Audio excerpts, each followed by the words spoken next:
నిజంగా చెప్తున్నా ఈ సినిమా చూసిన తర్వాత 2 గోళీలు వేసుకున్నా భయ్యా. ఇంటర్వెల్ తర్వాత ఒక గోళీ, ఈ సినిమా అయిపోయిన తర్వాత ఒక గోళీ భయ్యా. ఎందుకంటే ఆ విధంగా ఉంది భయ్యా. సినిమా బుర్రా పాడైపోయింది. ఏ బుర్రా పాడైంది తెలుసా? ఏ లోకంలోకి వెళ్ళిపోయినట్టు అనిపించింది భయ్యా. సినిమా లోకంలోకి వెళ్ళిపోయినట్టు అనిపించింది. అలాంటి స్క్రీన్ ప్లే, అలాంటి డైరెక్షన్. నిజం చెప్తున్నా భయ్యా, నీది చాలా పెద్దది, నాది చాలా చిన్నది. ఏమనుకుంటున్నావు? అదా కాదు, కులం. నీది చాలా పెద్దది, నాది చాలా చిన్నది.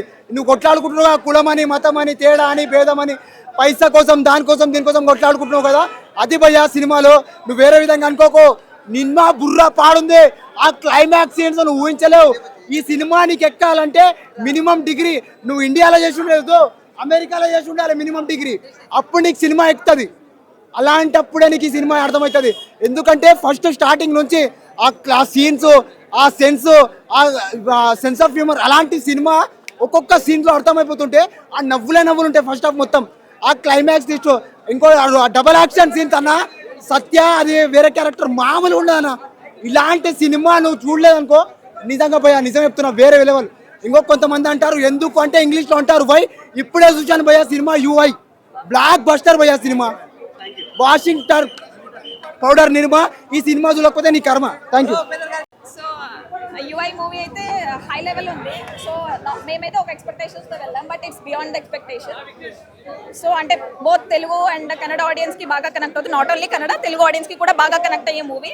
ఎవరైనా అంటే మన హీరో కాదు కదా, మనం వెళ్ళకూడదు అంటే వెళ్ళకూడదని కాదు, బట్ ఏం వెళ్తాంలే అని కొంతమంది స్కిప్ చేస్తారు మూవీస్ చూడడం, కన్నడ ఫిల్మ్ ఇండస్ట్రీ మూవీస్ చూడడం. బట్ ఇదైతే చాలా కంబ్యాక్ అనుకోవచ్చు. ఉపేంద్ర గారి మూవీస్కి చాలా బాగుంది.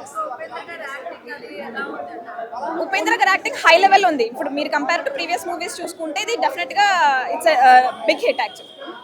Thank you.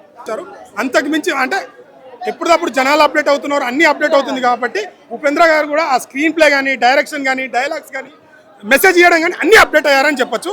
నిజంగా ఉపేంద్ర గారికి అయితే నేను ఉపేంద్ర గారికి చాలా మంది అంటే ఇప్పుడు ఇది గీతా డిస్ట్రిబ్యూషన్ అల్లు అర్జున్ గారిని కూడా కలిసారు. సో చాలా మంది ఫ్యాన్స్ కూడా యూఐ సపోర్ట్ చేస్తున్నారు. ఎలా అనిపిస్తుంది? చాలా అంటే మంచి సినిమా అన్న, మంచి సినిమా అని ఎవరైనా సపోర్ట్ చేస్తారు, కామన్ ఆడియన్స్ కూడా. ఇది ఒక మంచి మెసేజ్ సినిమా, మంచి సినిమా. ఉపేంద్ర గారు అంటే ఒక జానర్ ఉంటుంది, ఆ జానర్ని 100% కాదు 200% సక్సెస్ అయ్యారు. హైలైట్ కంబ్యాక్ అన్న, పాన్ ఇండియా వరల్డ్ కంబ్యాక్ అయినా, పాన్ ఇండియా కంబ్యాక్. అంటే ఇంతకుముందు అంటే మనం ఉపేంద్ర గారి నుంచి ఒక ఆడియన్స్ అదే ఎక్స్పెక్ట్ చేస్తాం. ఇప్పుడు మన రజనీకాంత్ గారి నుంచి ఎలాంటి మేనరిజం స్టైల్ ఎక్స్పెక్ట్ చేస్తామో, ఉపేంద్ర గారి గురించి ఒక సోషల్ కానీ అన్ని జానర్లోంచి ఒక మూవీ ఎక్స్పెక్ట్ చేస్తాం.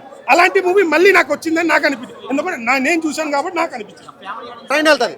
సో ఆ ఆడియన్ ఏమనుకుంటారంటే కరెక్ట్ టయానికి ట్రైన్ వచ్చింది, రేపు ట్రైన్ కన్నా ముందు అమ్మాయి రాదా, లేదా ట్రైన్ వెళ్ళిపోయిన తర్వాత అమ్మాయి రాదా, రేపు చూస్తే ఆ అమ్మాయిని ఎట్లయినా బయట వస్తుంది అనుకుంటారు. మీకు అర్థం కాకపోతే నేను ఫస్ట్ నుంచి చెప్తా. సో అదే టైంకి ప్రతిరోజు ట్రైన్ వస్తుంది. అమ్మ ప్రతిరోజు ట్రైన్ వస్తుంది, అమ్మాయిని మనం చూడలేకపోతున్నాం అనుకుంటారు కదా. ఇది కూడా అంతే. సినిమా ఏమైనా అర్థమవుతుందేమో రేపు వచ్చి చూద్దాం అనుకుంటాం కదా, రేపు వచ్చిన అర్థం కాదు, ఎల్లుండి వచ్చిన అర్థం కాదు, మనం ఎన్నిసార్లు సినిమా చూసినా అర్థం కాదు. సినిమా అర్థం చేసుకుందాం చూడాలి అంతే. ఈ బీచ్లోంచి ఈ అమ్మాయి బట్టలు లేకుండా బయటకు వస్తున్నప్పుడు ఈ ట్రైన్ లేట్ అవుతే మనం చూడొచ్చు అనుకుంటాం కదా. సో ఒక్కసారైనా దొరుకుతుందేమో లాజిక్, చూడొచ్చు, ఒక్కసారైనా కనబడుతుందేమో అనుకుంటాం కదా. ఎన్నిసార్లు చూసినా కానీ ఫ్రేమ్ రిపీట్ అవుతూ ఉంటుంది తప్ప సినిమా మాత్రం అర్థం కాదు. సో అర్థం కాక ఉండడం కోసమే మనం అర్థం చేసుకోవాలంటే సినిమాకి రావాలి. సో నేను చెప్పింది కూడా చాలా మందికి అర్థం కాదు. మీకు అర్థం అవ్వాలంటే సినిమాకి రండి.